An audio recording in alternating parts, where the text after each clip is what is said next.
en el momento que aparece el episodio de José López era un momento de extrema debilidad del gobierno. Se le había disparado la inflación, empezaban las tarifas a hacer estragos, faltaba la de gas. Acá hay una especie de correlación de fuerzas. La vez pasada un compañero nuestro me contaba una anécdota que vale la pena. En la década del 60, el primer director técnico que creo que fue a Boca, un brasileño, fue el primero que usó el pizarrón. Entonces agarró el pizarrón y empezó, bueno, vos jugás por acá, vos jugás por acá, vos jugás por acá, vos por acá, vos se la pasás a este, bueno, le haces un taquito, cabeceás, gol.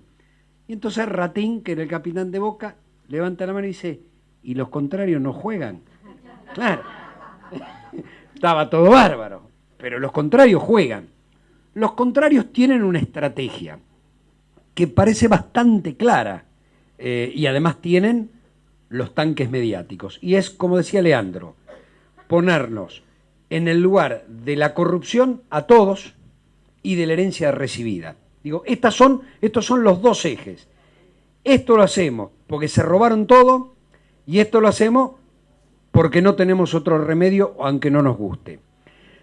A mí me parece que nosotros tenemos que salir a la cancha todo el tiempo y que tenemos que hacer el esfuerzo. Digo, cuando salís a la cancha, lo primero que nos van a tirar son los huevazos porque nos robamos todo y porque le dejamos esta herencia. Digo, si no sos consciente, digo, nosotros vamos a los programas de televisión, los tres, y a veces nos dicen, pero ¿cómo siguen yendo a esos lugares? Mirá, es lo único que hay. O vas a esos lugares y primero te comes todos los huevazos, porque lo que nosotros tenemos que procurar es, después de esa ofensiva que está preparada y estudiada, dar el debate político. Es decir, empezar a hablar de política. Mientras venía para acá, una radio me preguntaba, bueno, qué sé yo, qué se espera. Digo, ¿qué quiere? Obviamente era bastante a favor el programa, porque me preguntaban qué quieren los grupos económicos. Que Cristina no hable de política. Esto es lo que quiere. Porque cuando Cristina habla de política, es un problema para ellos. Porque cuando hablamos de política, ellos tienen que hablar de política y ellos no quieren hablar de política. Entonces, nosotros tenemos que salir a hablar de política. Pero tenemos que tener una estrategia. Porque ellos la tienen. No podemos improvisar. ¿Por qué? Porque los medios cumplen un rol fundamental. Digo, no podemos volver a la campaña electoral que tuvimos y que fue mala, ¿sí? Nos equivocamos, hicimos las cosas mal, no había una estrategia en la campaña electoral. Digo, nosotros tenemos que salir con estrategia. Y salir con estrategia es saber que primero te tenés que comer algunos bifes, pero que después tenés que salir a hablar de política. Y en todo caso, como lo que decía Leandro, tenemos que volver a convencer, tenemos que tener propuestas hacia el futuro. Y entonces, digo, no tenemos que ser humildes, no tenemos que ser soberbios, digo, hay un montón de cosas en el discurso que tenemos que incorporar sabiendo que el objetivo final es hablar de política. Y va a haber un momento, que no sabemos cuál es, pero que tenemos que estar peleándola para provocarlo. Digo, ¿cuál es el momento? Y no sé, mirá, en Catamarca, los ADI se cansaron de mandar y de hacer desastre, hasta que un día la muerte de una chica, que no era la primera, pero que fue la última, provocó la caída de todo eso. Entonces uno dice, bueno, tenés que estar en la pelea todo el tiempo porque en algún momento va a suceder. No hay fórmulas. Yo, por lo menos yo no la tengo, no la conozco la fórmula. Ahora, es dar el debate de las ideas, dar el debate de la política. Y saber que las formas también son importantes en esto de dar el debate de la política. A nosotros nos querían echar por el fondo de lo que hicimos y perdimos la elección por las formas. Bueno, hay que ser inteligentes. Una cosa, nosotros en general lo que he visto en la campaña electoral es que estamos tan convencidos de nuestras ideas que al interlocutor no militante a veces le resultamos pedantes. Y muchas veces, pretendiendo convencer, terminamos ofendiendo. Me pasó a mí, le habrá pasado a la mayoría de los que estamos acá, porque además cuando uno encuentra ese discurso tan parecido a lo que Clarín quiere que digan, ¿Cuánto tiempo de pedagogía tenés? 3 minutos después, ¿no? Bueno, muy bien. Ahora, sí, por eso. ¿Qué propongo? Militar la duda.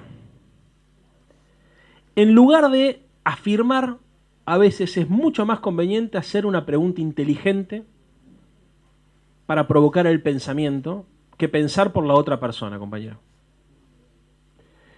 Y la lucidez, que yo, como digo que soy soberbio en este sentido, pero creo que está de este lado, la lucidez política creo que está del lado de los que nos proponemos reflexionar sobre lo público y no sobre el lado de los que se dedican solamente a repetir consignas que preparan agencias de publicidad, tiene que ser lo más aguda y lo más comestible posible. Las dos cosas. Si nosotros vamos con reflexiones muy cargadas de teoría y de concepto, la cagamos. O sea, formular la pregunta adecuada de la manera más sencilla posible para provocar el pensamiento. Muchas veces nosotros terminamos teniendo discursos que nos convencen a nosotros mismos y decimos cosas que a nosotros nos parecen razonables y por eso nos terminamos enojando cuando no encontramos la respuesta que deseamos. Entonces, ¿qué quiero decir con esto? Que estamos en una época bisagra. Hay que combinar elementos de la posmodernidad y de la modernidad, de las dos cosas. Militar ideas, más que candidaturas, pero no ser barrocos, no ser pedantes. Ser lo suficientemente creativos como para poder sintetizar en consignas de pocas palabras ideas que tengan mucho sentido, mucho significado. Néstor lo hizo muy bien. Néstor hizo la batalla semiótica cuando fue presidente. Y fue lo que sembró el kirchnerismo que floreció cuando él se murió. Cada vez que el tipo lo abrazaba el DCQC y cuando el otro le hacía una pregunta, le hacía un chiste y lo chicañaba, le estaba inoculando la semilla de la rebeldía a los pibes que surgieron de abajo de las baldosas el día que se murió. Que fue lo que yo vi cuando era opositor a Néstor y me quería matar porque era, era el sujeto político que nosotros queríamos interpelar y queríamos producir. Hijo de puta, lo produjo un peronista, nos queríamos matar, imagínense. Para mí el peronismo era un partido conservador porque yo cuando empecé a militar el peronismo era el menemismo, ¿no es cierto? Y para muchos jóvenes de mi generación y más jóvenes que yo, también. Sin embargo, el tipo fue tan inteligente en la construcción simbólica y semiótica de su discurso, sin ser un gran orador, Cristina es infinitamente mejor oradora, pero el tipo lo que tenía era una sensibilidad, un olfato para saber qué fibra tocar, que lo hizo Néstor Kirchner. O sea, Néstor Kirchner en términos de figura histórica. Yo creo que hay que aprender algo de eso. Hay que militar la duda, hay que ser inteligentes para poder combinar los sentidos, las ideas, las significaciones y al mismo tiempo poder producirlas en envases livianos. Los conceptos sirven para pensar, pero nosotros tenemos que ser capaces de articular balas semióticas para la guerrilla cultural. ¿Y eso qué significa? Consignas cortas que hagan pensar, tocar y retroceder. Es casi una guerra de guerrillas esto. No es una guerra frontal de argumentación, no lo vas a quebrar al otro. ¿Me entendés? Es meterle una duda, retroceder, hacerle otro planteo, retroceder. Y por ahora, yo agrego a lo que vos decís, la sensación que, el análisis que yo hago, porque a mí me gusta analizar la comunicación, es que por ahora no nos escuchamos. Es decir, yo ayer fui a un programa de televisión y fui con Tailade, ¿no? Entonces, nos preguntaron de Cristina, nosotros argumentamos. Y del otro lado contestaron como si fuera un frontón de pelota paleta, ¿no? Digo, América 24, sí, no me acuerdo, Mariano Yese. Ahora, ¿el tema cuál es? En algún momento esto va a quedar en algún momento. A ver, la argumentación era una argumentación pensante y en un buen tono. Y yo digo, en este momento no nos escuchamos, pero en algún momento eso va a caer, en algún lado. Y me parece que hay que dejarlo madurar para que caiga en algún momento en algún lado. Leandro lo decía. Lo simbólico, es decir, la construcción simbólica, la construcción del discurso, no por el discurso en sí mismo, no por el conjunto de palabras, sino por lo que representa ese conjunto de palabras. La construcción de los símbolos es central. La semana pasada estuvimos ambos con Leopoldo en Chaco y Corrientes, haciendo 2 actos. Cuando fuimos a una de las radios en Corrientes, uno que estaba todo engolado, un locutor, que el primero de los locutores, lo primero que me llamó la atención, a mí que me gusta estudiar el tema de la comunicación, es que el tipo nos preguntó, medio como asombrado, si seguíamos siendo kirchneristas. Porque, bueno, pero es muy interesante la pregunta y la manera en que lo formuló. Porque esa persona, en lugar de ser un periodista, era un repetidor del sentido común que los medios han, valga la redundancia, mediatizado en la sociedad, y el tipo cree que somos todos chorros ladrones, ¿sí? Entonces, ¿cómo ustedes siguen siendo la representación de eso? Entonces, claro que en este momento cuesta mucho más ir a un programa, argumentar que no lo somos desde las conductas individuales, pero que además hay una ética de las políticas, es decir, hay un proyecto político. Es decir, primero tenés que decir que sos inocente y después demostrarlo. ¿Sí? Bárbaro. Yo le haría otra pregunta. ¿Qué me preguntás cuando me preguntás si soy kirchnerista? ¿Qué me estás preguntando? No, está bien, pero digo, es mucho más complejo. Ahora bien, hay una construcción de sentido común. Esta es la batalla de lo simbólico. Y se gana y se pierde.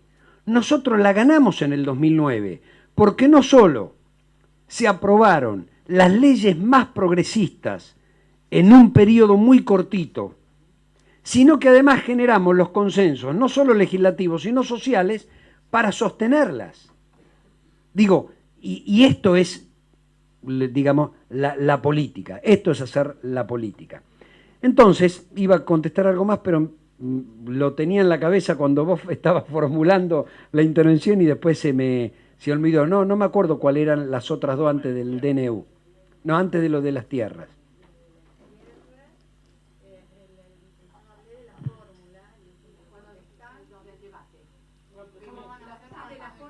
Mire, compañero, una cosa.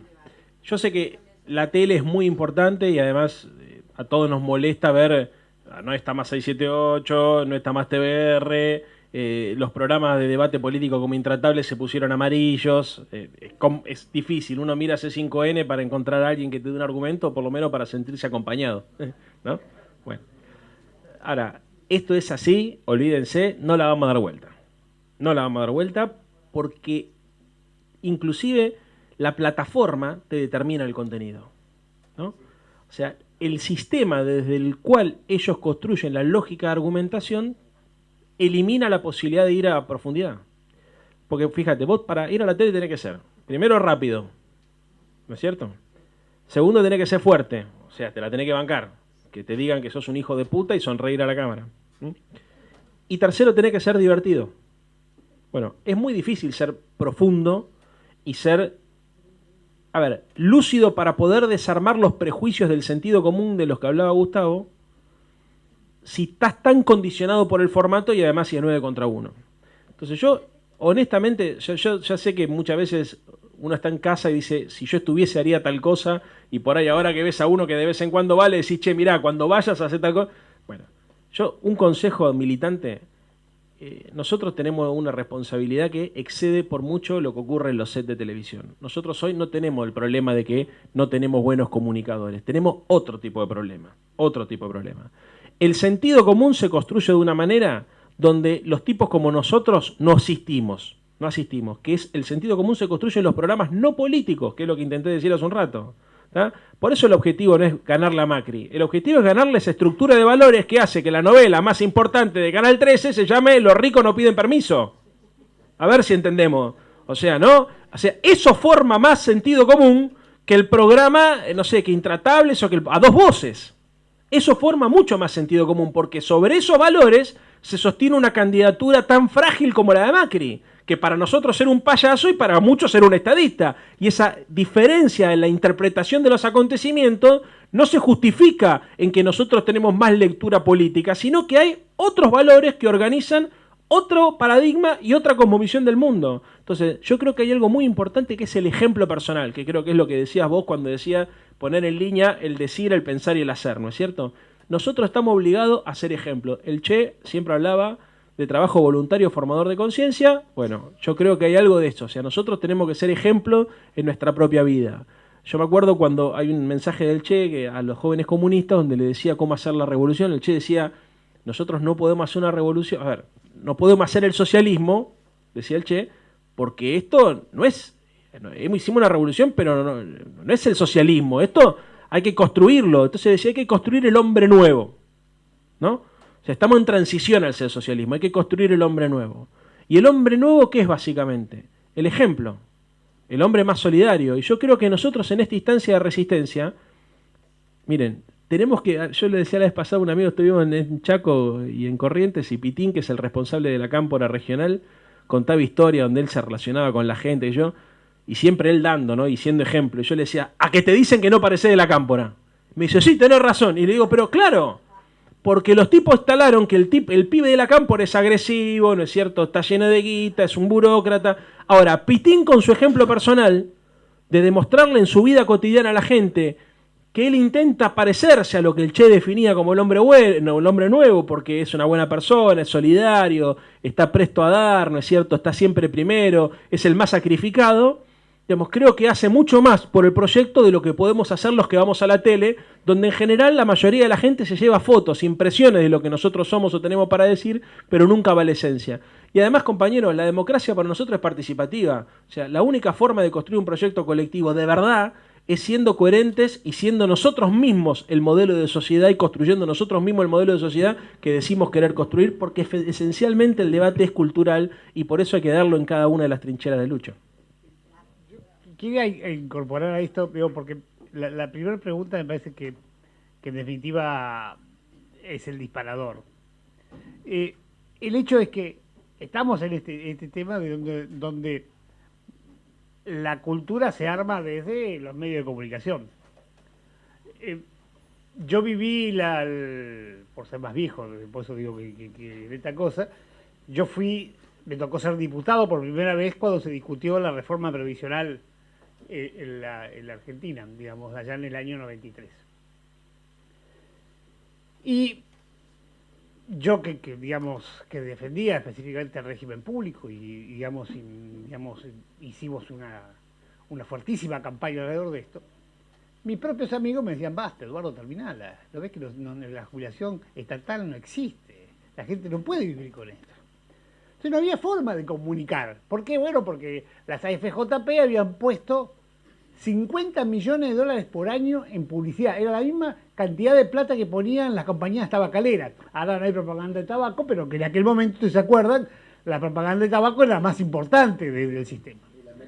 Entonces, digamos, no había forma de penetrar. Digamos, nos habían ganado la revolución cultural. Pero el proceso es el proceso también del tiempo. Es decir, la gente con las AFJP llegó un momento en que iba a golpearle las persianas a los bancos porque depositaba todos los meses y todos los meses tenía menos plata. Digo, y esto es un poco lo que pasa con las tarifas, lo que pasa con el empleo, lo que pasa con el poder de compra, lo que pasa con los derechos ganados y las leyes que vuelven para atrás. Digamos, es cierto que esta estructura cultural se va generando alrededor de estos mecanismos. Digo, también el menemismo tuvo esa estructura cultural muy fuerte que en definitiva hizo que la sociedad comprara, digamos, y fuera paciente frente a las cosas que pasaran. Entonces digo, hay un proceso. Es decir, es posible que nosotros hoy tengamos la sensación de que todos son cachetazos.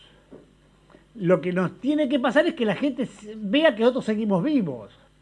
Porque frente a esto, ustedes siguen siendo kirchneristas, en realidad sí seguimos siendo kirchneristas. ¿Por qué? Es decir, defendemos específicamente una forma de distribución de la riqueza. Digamos, defendemos una forma de equidad y de igualdad. Entonces digo, desde ese concepto, nosotros nos paramos en esto. Como decíamos hace un rato, que la pelea por la billetera. ¿Quién tiene la plata? ¿La plata en qué bolsillo está? ¿En el mío o en el de él? Digo, y esta cosa, es decir, nosotros si somos capaces de bancarnos esta situación, es decir, que esto va poniendo semillitas, el tema de las tarifas, la gente va a llegar un momento que esto, es decir, el tener que pagar 3.000, 4.000, 5.000, cuando ya las tarifas se convierten en el 20, 30, 40, 50% del sueldo, llegó un momento que eso hace mella, por más que te habrá parecido que Macri y la culpa la tuvo el gobierno anterior, pero digamos, llegó un momento que ya lo termina puteando. Es decir, este mecanismo hace que esa suma de cosas y la presencia, no abandonar la presencia, digamos, que la gente vea que seguimos estando donde estamos. Entonces, si seguimos estando donde estamos, seguimos dando, porque la gente tiene que tener referencias en algún lado.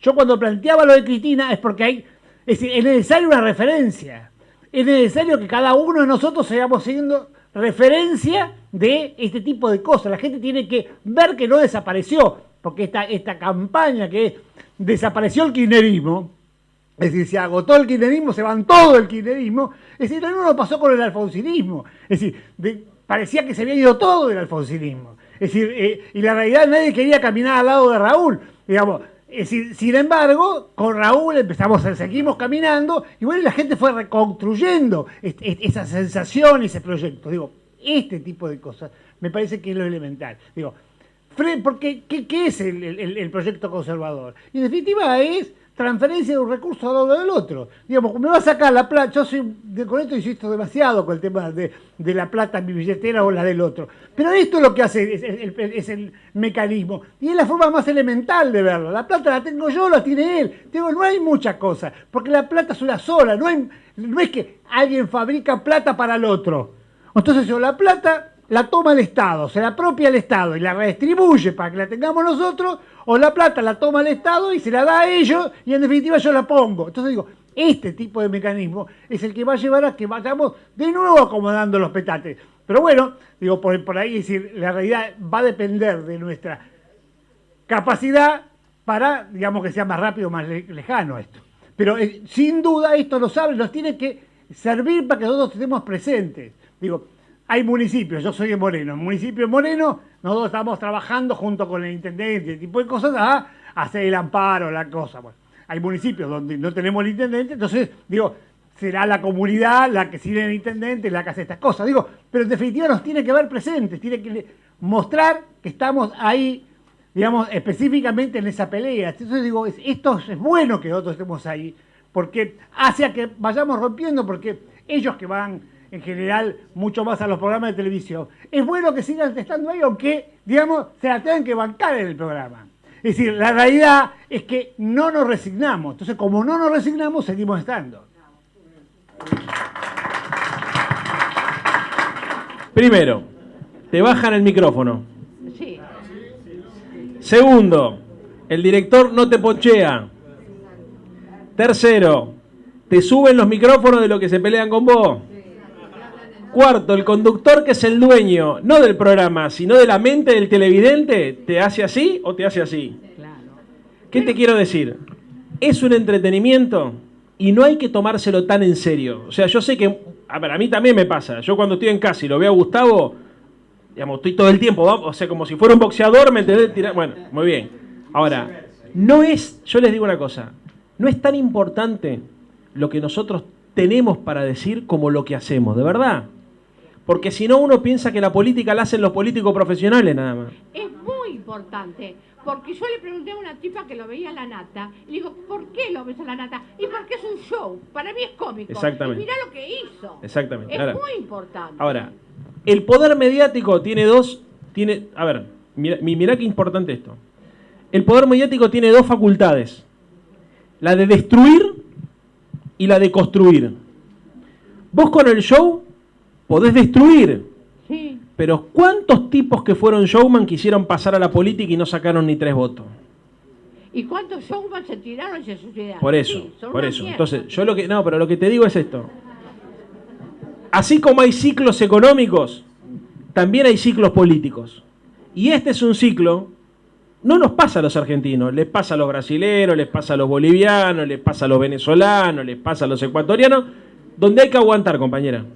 Hay que aguantar. Y lo fundamental es no perder la alegría, no bajar los brazos. Ellos están esperando que nosotros bajemos los brazos, que nos desarmemos, que nos desorganicemos, que nos quebremos. Bueno, todas estas cosas que ya sabemos. Yo te digo una cosa, digamos, es muy difícil ir a la tele y abrir cabezas. Nosotros, yo siempre suelo poner el mismo ejemplo. Vos no la habrás visto la película, pero hay una película que está muy buena, que si algún día tenés oportunidad, mirala, que se llama Matrix. Bueno, Matrix es una máquina, es una computadora que representa el sistema, ¿no? Entonces parece que todos los que viven conectados a la Matrix viven una vida feliz. Pero en realidad son unos pelotudos porque están todo el tiempo conectados a la Matrix. Pocos reaccionan, toman la pastilla colorada y la confrontan. Es muy difícil enfrentar a la Matrix porque salís de tu zona de confort, ¿no es cierto? Claro. Bueno, ahora, ¿cómo se enfrenta a la Matrix acá? La verdad que tengo respuesta, es una mentira la pregunta. Es esas preguntas que digo que hay que hacer, ¿no es cierto? Para ayudar a pensar, pero hay que meterle virus a la Matrix. Son pequeñas batallas, ¿entendés? Hay que hacer entrar en contradicción el sistema, pero no frontal. Nosotros no tenemos capacidad frontal de pegarle al sistema. Nosotros tenemos la posibilidad, por ejemplo, a ver, ¿sabés cuándo ganamos nosotros? Eventualmente cuando se quedan sin respuesta, ¿entendés? Y de repente dicen, pará. O cuando tenemos uno, por ejemplo, como Gustavo, o como Santino, como Leopoldo, o como tantos, como Filmus, como tantos otros. No, que son honestos. ¿Me entendés? Y yo, la verdad, viste, yo cuando lo veo, por ejemplo, al Chivo Rossi, o ayer, no sé, al pibe que era viceministro de Axel, a Gis, ¿no? Sí. Diciendo, loco, yo no me llevé ni una virome. Y viste, para mí eso es muy importante. Yo creo que, y eso lo mismo lo tenemos que reproducir en los barrios, en las fábricas, en los centros de estudiantes, en los comercios, en los centros jubilados, donde mierda estemos, tenemos que intentar ser el ejemplo, porque solamente militando el ejemplo podemos recuperar la esencia del proyecto. Todos sentimos, me parece, una sensación de injusticia muy fuerte, porque además vemos que los cambios son muy rápidos y hay mucha pasividad y hay mucha complicidad de los medios de comunicación y es mucho el contraste entre el año pasado y este año, para hacerlo. Y además a todos nos cuesta ver cómo muchos dirigentes que hasta hace poco tiempo estaban en la primera línea de fuego ahora se están defendiendo o directamente no están en la tele. Yo te digo una cosa. Estamos obligados, aunque vos dijiste recién que no, a ser pacientes, porque los tiempos de maduración de la gente no siempre son iguales a los tiempos de maduración política de la vanguardia, para llamarlo de alguna manera, que son los tipos que estamos más informados, más interesados, ¿no es cierto? Y que tenemos más cosas comprometidas, más cosas espirituales, no materiales comprometidas. Y la verdad es que cuando uno actúa como vanguardia, esto ya lo había enseñado Mao Zedong, a veces termina siendo una patrulla perdida y termina siendo funcional a la derecha, al enemigo que dice combatir. Estás tan adelante, ¿no es cierto?, que terminás siendo funcional a que los que están profundicen el modelo regresivo de transformación que están llevando adelante. Y yo sé que vos estás enojado porque ves que hay un montón de dirigentes que fueron protagonistas en los últimos años que ahora no están cumpliendo esa función y que estamos todos expectantes a que Cristina venga a resolvernos los problemas que están a la luz de la vista o a la luz del día. Ahora, compañero Marco y a todos, digamos, la paciencia es clave. Lo que pasa es que uno a veces cuando vela las armas tiene que entrenar, no tiene que irse a dormir. ¿Y esto qué significa? Para los más jóvenes, el estudio. Es fundamental poder estudiar y poder tener mayores argumentos y mayores herramientas políticas para poder dar el debate y para poder gobernar el día de mañana. A la gente más grande es exactamente a la inversa. Digamos, me parece que el rol es el de contener, el de ayudar a que la gente no se quiebre. Nosotros hoy estamos en una época y en una etapa donde es más importante dejar de perder que ganar. Si nosotros hoy fuéramos estratégicamente a redoblar la apuesta, las consecuencias serían que el movimiento popular quedaría más desgranado y el sector conservador más fortalecido. Entonces hay que ser muy inteligentes en este momento. Los tiempos evolucionan de manera distinta, o sea, la lucidez implica de alguna manera también poder controlar las pasiones. Cuando uno es pasional en política, a veces conquista las masas y a veces las termina desilusionando. La pasión tiene que también tener una dirección política como consecuencia de un análisis político concreto de una situación concreta. Y hoy te voy a decir una cosa que no me lo vas a creer o te puede molestar.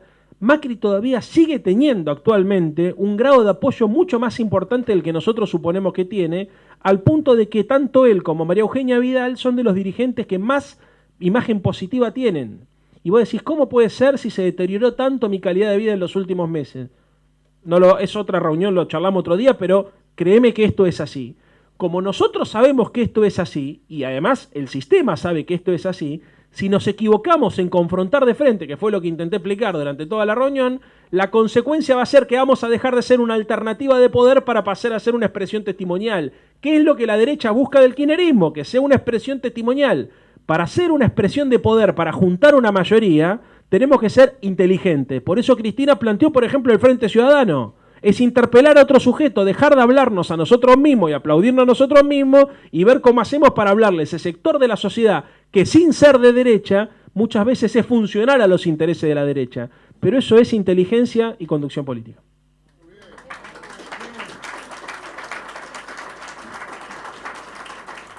Vieron que los pronosticadores del tiempo cada vez han ganado más pantalla en los canales de televisión. Sin embargo, hay gente que dice, hoy me duelen los huesos, va a llover. Bueno, yo el jueves me voy a ir a cortar el pelo. ¿Qué tiene que ver esto? Mi peluquero votó a Macri. Entonces yo le hablo y la vez pasada me decía, no, pero tenía que aumentar la luz porque era muy barato. Y yo le digo, pero ¿no te das cuenta que después vos me lo vas a cobrar a mí cuando te aumenten y las minas que vienen a cortarse el pelo, a hacerse la tintura, en lugar de venir una vez por semana, van a venir una vez por mes y vos vas a aumentar el corte y lo vamos a terminar pagando todos nosotros? Y el tipo me miró y me dijo, pero era muy barato. El viernes les digo cómo estamos, de acuerdo a lo que el jueves me diga mi peluquero. Yo te di un consejo, ¿sabés lo que tenés que hacer? Tenés que ir y decirle, ¿cómo se llama el peluquero? Rodolfo, no vengo y te vengo a preguntar nada más porque no tengo guita para pagarte. Porque si vos vas y te sentás ahí y te hacés cortar el pelo, te va a hablar bien de Macri y más de Cristina. Yo quería... Bueno, agradecemos infinitamente la presencia de este magnífico panel. Con un fuerte abrazo y le dejamos las puertas abiertas. Hasta siempre.